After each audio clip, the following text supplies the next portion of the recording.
ఓం నమ శివాయ. హాయ్ అండి, అందరికీ నమస్కారం. ఈశ్వరి జ్యోతిర్వాస్తు కేంద్రం scientific research centre Alivelu Mangapuram Tirupati. నేను మీ శివకుమార్ కాగిత.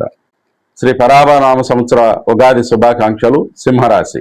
ఈ సింహరాశి వారికి గ్రహస్థితులు: అష్టమంలో శని ఉండటం, సప్తమంలో రాహు, రాశిలోనే కేతు ఉండటం, లాభస్థానంలో మే నెలాఖరు వరకు గురువు, జూన్ నుంచి కూడా వ్యయ స్థానంలోకి గురువు రావటం జరుగుతుంది. గురువుకి, రాహుకేతువులకి, శనికి శాంతి చేసుకోవటం అవసరం. దానాలు ఇచ్చినట్లయితే మంచి ఫలితాలు పొందగలుగుతారు.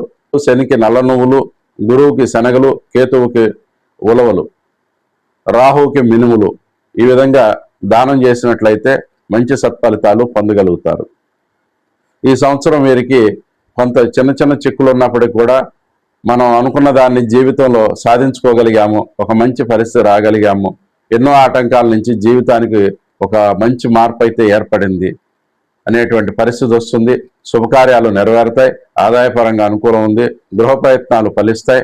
మీరు చేసే ప్రతి పనిలోనూ కూడా కొంత ఆచిచూచి అడుగులు వేస్తారు. అయినప్పటికీ కూడా కొంత ఏదో తెలియనటువంటి ఆందోళనగా అనిపిస్తూ ఉంటుంది. ఎటువంటి ఆందోళన, టెన్షన్ పడాల్సిన అవసరం లేదు. ఈ సంవత్సరం మీకు అన్ని విధాలా అనుకూలంగా ఉంది. వీలున్నంత వరకు గణపతిని ఆరాధించి ముందుకు వెళుతూ ఉండండి. వినాయకుని ఆరాధన మీకు అన్ని విధాలా శ్రేయోదాయకంగా ఉంటుంది. ఈ సంవత్సరం మీరు మరింత సత్ఫలితాలు పొందగలుగుతారు. Thank you. Please subscribe. నమస్కారం.